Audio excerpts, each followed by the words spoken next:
నమస్తే అండి. నా పేరు వెలగాని నరసింహులు. నేను ఏపీ హైకోర్టు అడ్వకేట్ అండి.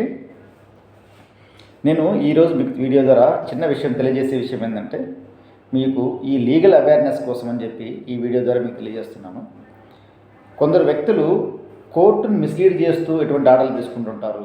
రెగ్యులర్గా వచ్చే ఆర్డర్లే కదా అని చెప్పి, కోర్టు ఒకసారి రెగ్యులర్గా ఇచ్చే ఆర్డరే కదా ఇది అని చెప్పి consider the representation and pass appropriate orders అని చెప్పి ఇస్తుంటారు. లేకంటే కనుక అప్లికేషన్ పెట్టాము, తహసీల్దార్ డిసైడ్ చేయట్లేదు, గవర్నమెంట్ అథారిటీస్ డిసైడ్ చేయట్లేదంటే కనుక హైకోర్టు ఇంటర్ఫియర్ అయ్యి ఏం చెప్తుంటుందంటే రిట్ పిటిషన్స్లో to decide their application within a period of so and so అని చెప్పి టైం ఫిక్స్ చేస్తుంటుంది. ఒక 6 weeks కానీ 8 weeks కానీ టైం ఫిక్స్ చేసి డిసైడ్ చేయమంటుంది.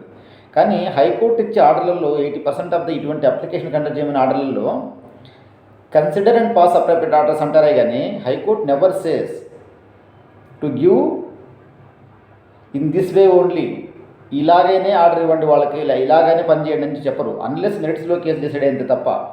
కాబట్టి దీన్ని అడ్వాంటేజ్గా తీసుకొని గవర్నమెంట్ అథారిటీస్ దగ్గర ఏదో వాళ్ళు లేనిపోని విషయాలు చెప్పి ఎలా మేనేజ్ చేసుకుంటారో ఏదో మేనేజ్ చేసుకొని వాళ్ళకి అనుకూలంగా ఆర్డర్ తీసుకునే ప్రయత్నం చేస్తుంటారు. అటువంటి కేసు ఒకటి క్లాసికల్ ఎగ్జాంపుల్ చెప్తాను చూడండి. ఈ ప్లెయింటిఫ్ డిఫెండెంట్స్ ఇద్దరు ఉన్నారనుకోండి. ఈ ప్లెయింటిఫ్ ఏం చేశారంటే 50 years బ్యాక్ యాన్సిస్ట్రల్ ప్రాపర్టీ, వీళ్ళ తాత ముత్తాతల గారి కాలంలో ఉన్న ఆస్తి వీళ్ళకు పార్టీషన్ ద్వారా, రిజిస్టర్డ్ పార్టీషన్ డీడ్స్ ద్వారా ఎప్పుడు పార్టీషన్ అయిపోయి అంటే బాగా పరిష్కారాలు అయిపోయి వీళ్ళకి రిజిస్ట్రేషన్ అయిపోయింది. దాని తర్వాత సబ్సిక్వెంట్గా పాస్బుక్స్ వచ్చాయి. లోన్లో కూడా ఉన్నది ఆ ల్యాండ్, 5 acres ఆఫ్ ల్యాండ్ అనుకోండి ఎగ్జాంపుల్కి. ఆ ల్యాండ్లో ఎవరైతే కనుక పార్టీషన్ అయిపోయిన తర్వాత సంబంధం లేని వ్యక్తులు ఎవరైతే ఉన్నారో పార్టీషన్లో అప్పుడు 50 years బ్యాక్ ఎవరైతే ఉంటారో వాళ్ళ పిల్లలు మళ్ళీ మాకు దాంట్లో హక్కు ఉంది, మా తాతగారు ఆస్తి అని చెప్పి మళ్ళీ ఇంటర్ఫియర్ అయితే వస్తూ ఉంటే రిపీటెడ్గా వీళ్ళు ఎవరైతే కనుక ఈ ప్లెయింటిఫ్ అనే వ్యక్తి నేను చెప్పానో, ఈ ప్లెయింటిఫ్ అనేవాళ్ళు ఈ డిఫెండెంట్స్గా చూపిస్తూ ఇంటర్ఫియర్ అయిన వాళ్ళ మీద సూట్స్ వేశారు. ఒకటి పర్మనెంట్ ఇంజంక్షన్ కోసము, లేకుంటే కనుక సబ్సిక్వెంట్గా ఒక 2-3 సూట్లు వేయడం, డిఫరెంట్ ఎక్స్టెంట్ ఆఫ్ ల్యాండ్స్లో వాళ్ళు ఎంటర్ అయినప్పుడు ఈ అన్ని సూట్లలో 2-3 సూట్లలో కూడా మీరు గెలిచారు అంటే plaintiff is having the clear title అని, లేకంటే వీళ్ళు పొజిషన్లో ఉన్నారని చెప్పు నిర్ధారించుకున్నారు. పట్టాదారు పాస్బుక్స్ ఉన్నాయి, రెవెన్యూ రికార్డ్స్ అంతా వీళ్ళకి అనుకూలంగా ఉన్నాయి, ల్యాండ్ లోన్లో ఉన్నది, ఇవన్నీ ఓకే. అయినప్పటికీ కూడా డిపెండెంట్స్ ఎలా మిస్లీడ్ చేశారంటే తహసీల్దార్ దగ్గర ఒక రిప్రజెంటేషన్ మూవ్ చేసి ఆ రిప్రజెంటేషన్ ద్వారా ఈ ఆస్తిని మాకు సర్వే చేసి డిమార్కేట్ చేసి పొజిషన్ డిక్లేర్ చేయండి, లేకంటే పొజిషన్లో మేము ఉన్నాము మాకు సర్వే చేయండి అని చెప్పి ఒక రిప్రజెంటేషన్ పెట్టారు. అప్పుడు ఆ తహసీల్దార్ని whether it was managed or officially he done the work అనేది మనకు తెలియదు అది. కానీ వీళ్ళ వర్షన్ ఏంటంటే ప్లెయింటిఫ్ వర్షన్ మేము చెప్పాము అయినా కానీ వాళ్ళకి కండక్ట్ చేయలేదు, తహసీల్దార్ కావాలని ముందుకెళ్ళారు అంటారు. కాబట్టి ఇప్పుడు ఈ తహసీల్దార్ ఏం చేశారు, డైరెక్ట్గా చేయకన్నా వీళ్ళ ద్వారా ఒక ఆర్డర్ ఇన్వైట్ చేశారు. ఈ డిఫెండెంట్స్ ఎవరైతే ఉన్నారో లోయర్ కోర్టులో అన్ని కేసుల్లో ఓడిపోయినప్పుడు కూడా ఈ డిఫెండెంట్స్ హైకోర్టుకి ఒక తహసీల్దార్ గారి రిప్రజెంటేషన్ పెట్టామని చెప్తూ హైకోర్టులో రిట్ పిటిషన్ వేసి ఆ రిట్ పిటిషన్లో ఒక ఆర్డర్ ఇన్వైట్ చేశారు. ఏమని, the tahsildar is not acting on our representation, there for requesting the court to decide this application or to decide the representation submitted before the tahsildar అని చెప్పి అడిగి ఉన్నారు. కాబట్టి హైకోర్టు నార్మల్గా ఏం చేస్తుంటారంటే మన హైకోర్టులో కానీ ఏ హైకోర్టు అయినా సరే కాన్స్టిట్యూషనల్ కోర్ట్స్ ఏం చేస్తుంటారంటే ఈ authorities is not acting on their representations అని కానీ is not acting on their applications అని కానీ అన్నప్పుడు to decide their application within a period of 6 weeks or 8 weeks అని చెప్పి చెప్తూ ఉంటారు కోర్టు. నార్మల్గా డిసైడ్ దేర్ అప్లికేషన్ అంటారే కానీ to give the relief in this manner only అని చెప్పి అన్నారు. ఎప్పుడు వాళ్ళకి ఇలానే రిలీఫ్ ఇవ్వండి అన్నారు. ఎందుకంటే మెరిట్స్ పైకి వెళ్ళకన్నా డిసైడ్ చేసే అప్లికేషన్లు ఇవన్నీ అట్లా మిస్లీడ్ చేసి ఒక ఆర్డర్ తీసుకునేది సార్ హైకోర్టు నుంచి. ఆ ఆర్డర్ తీసుకుని వెళ్ళి సర్వే చేయించుకొని ఈ ఎవరైతే డిఫెండెంట్స్ ఉన్నారో, ఫర్ ఎగ్జాంపుల్ డిఫెండెంట్స్ మన క్లయింట్స్ అనుకోండి ఉదాహరణకి, వీళ్ళకి నోటీసులు ఇస్తే వీళ్ళు అపీర్ కాలేదనుకోండి. ఎందుకు వీళ్ళు అపీర్ కాలేదంటే కనుక వీళ్ళకి తెలుసో తెలియక మళ్ళీ ఆ లోయర్ కోర్ట్ అడ్వకేట్స్ ఎవరైనా అడ్వైజ్ అడిగితే వీళ్ళు మళ్ళీ రిప్లై లీగల్ నోటీసులు ఇచ్చారు.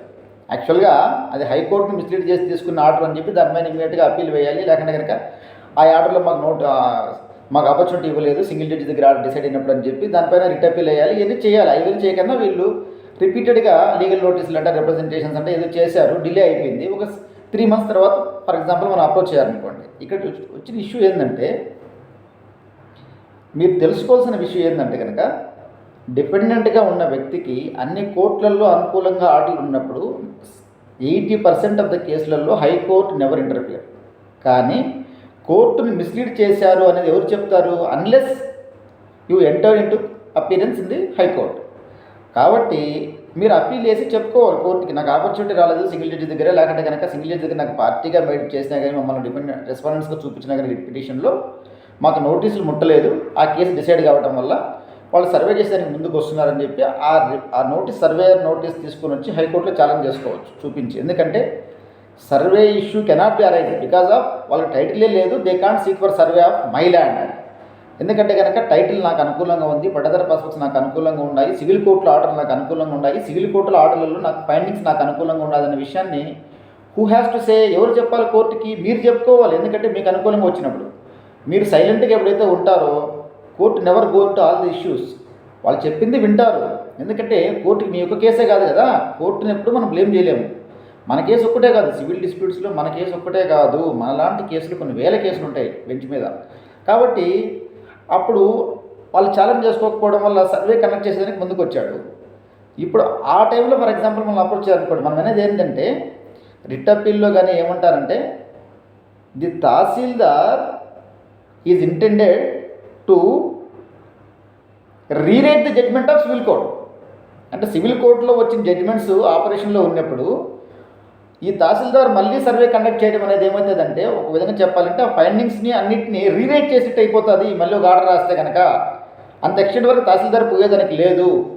Even the Pattadar passbooks act or the rights in land and survey and boundaries act కానీ, the rights in land and Pattadar passbooks act కానీ, ఈ 2 యాక్ట్ల కింద వాళ్ళకి లోకస్ లేదు. ఎవరైతే డిపెండెంట్స్గా ఉండి సివిల్ కోర్టులలో ఓడిపోయినప్పటికీ కూడా ఇటువంటి అప్లికేషన్స్ను, ప్రివిలెస్ అప్లికేషన్స్ తహసీల్దార్ ముందు మూవ్ చేసి సర్వే చేయమని చెప్పి అడిగేదానికి లేదు అని చెప్పి మనం చెప్పినప్పుడు, ఫర్ ఎగ్జాంపుల్కి ఆ గ్రౌండ్స్ సస్టైనబుల్ గ్రౌండ్స్ కాబట్టి సింపుల్గా single judge order is not maintainable in the eye of law or single judge order is not sustainable అంటూ చెప్పడం ఒకటే కాకుండా అప్పటికే by the time of hearing of the writ appeal అదేమైంది, సర్వే చేసి connect చేసి they are entitle the land, they are in position అని చెప్పి డిఫెండెంట్స్